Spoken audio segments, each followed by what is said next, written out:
पिछले कुछ सालों से सबसे ज़्यादा इस बात का प्रचार जोर शोर के साथ किया जाता रहा है कि भारत की अर्थव्यवस्था की भावी तस्वीर बेहद रोशन है और आने वाले समय में देश एक आर्थिक महाशक्ति बनने वाला है। निश्चित रूप से ऐसा भरोसा देश को विकास लक्ष्यों की ओर आगे कदम बढ़ाने के लिए प्रेरित करता है। लेकिन क्या जमीनी स्तर पर भी देश की आर्थिक स्थिति को मजबूत करने के लिए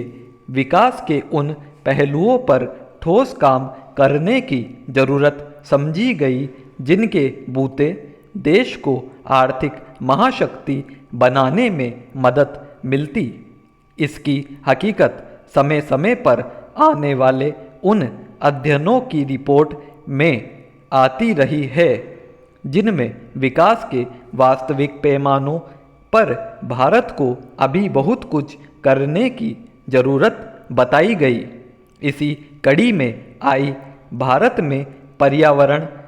की स्थिति रिपोर्ट 2021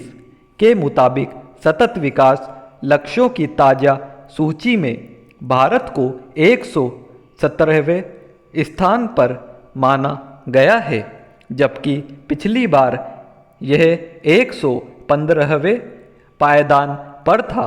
महामारी की मार से पहले ही स्वास्थ्य, शिक्षा सहित आर्थिक मोर्चे पर बड़ी तबाही का सामना कर रहे देश के लिए यह बेहद अफसोसनाक स्थिति है। पैरा गौरतलब है कि विकास अपने मकसद में जहां बढ़ते हुए क्रम में सुनिश्चित होना चाहिए, वही भारत की हालत यह है कि इसमें लगातार न केवल गिरावट दर्ज की जा रही है, बल्कि इस बार सतत विकास लक्ष्यों को पूरा करने के मामले में यह नेपाल, बांग्लादेश, भूटान और श्रीलंका जैसे अपेक्षा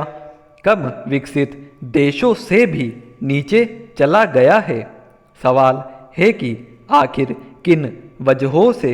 देश की अर्थव्यवस्था और इसके सहायक तत्वों के रूप में बुनियादी ढांचे के विकास का पक्ष मजबूत होने के बजाय और कमज़ोर होता जा रहा है। रिपोर्ट के मुताबिक ऐसा मुख्य रूप से इसलिए हुआ है कि भुखमरी समाप्त करने, खाद्य सुरक्षा सुनिश्चित करने, लैंगिक समानता हासिल करने, समावेशी सतत औद्योगिकीकरण और नवोन्मेष आदि को बढ़ावा देने की कसौटियों पर हमारा देश अभी भी बहुत पीछे है। सबका साथ सबका विकास जैसे आकर्षक नारे और अर्थव्यवस्था की चमकती तस्वीर के समांतर अगर कुपोषण और भुखमरी जैसी समस्या अपने व्यापक संदर्भों के साथ हमारे सामने मौजूद है, तो इसे कैसे देखा जाएगा? आखिर क्या वजह है कि विकास की सबसे बुनियादी शर्त के तौर पर समाज के सबसे कमज़ोर तबकों के लिए खाद्य सुरक्षा सुनिश्चित करने जैसे मामले में भी हमारा देश बेहतर प्रदर्शन नहीं कर पा रहा है? पैरा दरअसल सतत विकास लक्ष्यों के लिए औद्योगिकीकरण, नवोन्मेष, अवसंरचना, आर्थिक विकास, अच्छी शिक्षा, लैंगिक समानता, स्वच्छ जलवायु, ऊर्जा, जैव विविधता जैसी अन्य जरूरी कसौटियों पर मजबूती तभी संभव हो सकती है जब भुखमरी, खाद्य सुरक्षा, पीने का साफ पानी, रोजगार आदि बुनियादी ज़रूरतों से जुड़ी समस्याओं को ख़त्म कर दिया जाए। लेकिन आर्थिक महाशक्ति बनने से सपने के साथ क्या विकास के संतुलन को ध्यान में रखकर वैसे कदम उठाए जाते हैं जिससे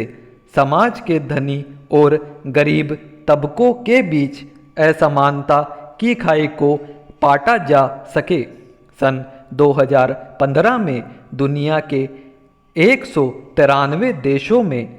सतत विकास लक्ष्यों के लिए 2030 के एजेंडे को स्वीकार किया था, जो लोगों और पृथ्वी के भविष्य के लिए शांति और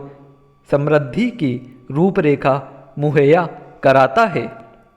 लेकिन पिछले कई सालों से लगातार ऐसी रिपोर्टें आती रही है कि देश की ज़्यादातर संपत्ति महज कुछ धनी लोगों के हाथ में केंद्रित होती गई है। खुद भारत में जहां केरल, हिमाचल प्रदेश जैसे कुछ राज्य बेहतर प्रदर्शन कर रहे हैं, वहीं बिहार और झारखंड जैसे राज्यों की हालत बेहद दयनीय है। ऐसे असमान विकास में सतत विकास लक्ष्यों की अन्य कसौटियों को पूरा कर पाना कैसे संभव हो सकेगा?